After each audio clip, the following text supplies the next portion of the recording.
వెళ్తూ వాళ్ళతో పరిచయం ఏర్పడింది. కాబట్టి తల్లిదండ్రులు ఇద్దరు కూడా అమాయకులు. వాళ్ళు మామూలుగా గొర్రెలు మేపుకుంటూ కూలి పనులు చేసుకునే వాళ్ళు, పెద్ద అవేర్నెస్ లేని వాళ్ళు. ఎన్ని ప్రోగ్రామ్స్ కండక్ట్ చేస్తున్నప్పటికీ ఇటువంటి ఇన్సిడెంట్స్ తరచూ అక్కడక్కడ రిపోర్ట్ అవ్వడం చాలా బాధాకరం. దయచేసి అందరినీ కూడా విజ్ఞప్తి చేస్తున్నాము, ఇది ఇలాంటి చర్యలు మరి కూడా రిపీట్ అవ్వకూడదు.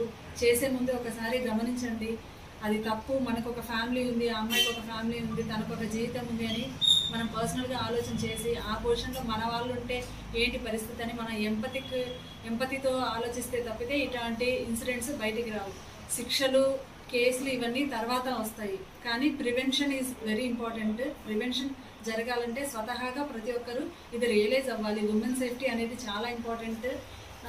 గవర్నమెంట్ ఎన్ని స్కీమ్స్ తీసుకొచ్చినప్పటికీ, పోలీస్ సైడ్ నుండి మేము ఎన్ని అవేర్నెస్ మీటింగ్స్ చేపడుతున్నప్పటికీ ఇటువంటి ఇన్సిడెంట్స్ అక్కడక్కడ రిపోర్ట్ అవుతున్నాయి. మగవారందరికీ, ఇంట్లో ఉన్న పెద్దలకి, ఆడవారికి, పెద్దలకి, సొసైటీలో ఉన్న చాలామందికి అందరికీ కూడా మేము విజ్ఞప్తి చేస్తున్నాము. దయచేసి ఏదైనా ఇటువంటి ఇన్సిడెంట్ చేసేటప్పుడు, ఇటువంటి ఒక అఘాయిత్యం చేసే ముందు ఆలోచన చేయండి. ఆ అమ్మాయి ఎంత పెయిన్కి గురవుతుంది, ఆ ఫ్యామిలీ ఎంత సఫర్ అవుతుంది.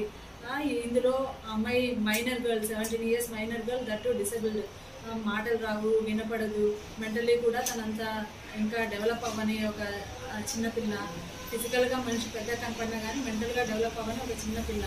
ఇతను ఇంకా ఎడ్యుకేటెడ్ అయ్యి ఉండి ఒక రెస్పెక్టబుల్ పొజిషన్లో ఉండి ఇలాంటి చర్యలు చేయడము చాలా బాధాకరం.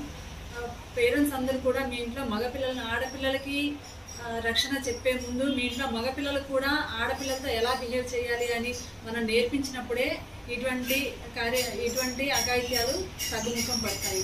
ఆడపిల్లలు మనం ఎంత ప్రొటెక్ట్ చేసినప్పటికీ కొన్ని కండిషన్స్లో ఆడపిల్లలు చేసే యాక్టివిటీస్ వల్ల ఇటువంటివి జరుగుతున్నాయని అక్కడక్కడ కొన్ని నెగిటివ్ స్టేట్మెంట్స్ మనం వింటూ ఉంటాం.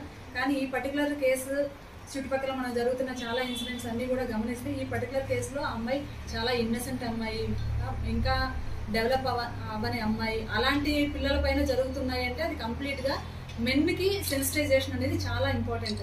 దయచేసి ప్రతి తండ్రి మీ ఇంట్లో ఉన్న మగపిల్లలకి ఒక సర్టైన్ ఏజ్ వచ్చినప్పటి నుండి ఆడపిల్లలతో ఎలా బిహేవ్ చేయాలి, వాళ్ళని ఎలా జాగ్రత్తగా చూసుకోవాలి అని బాధ్యతలు నేర్పించండి. అప్పుడే మనం వీటిని కంట్రోల్ చేయగలం.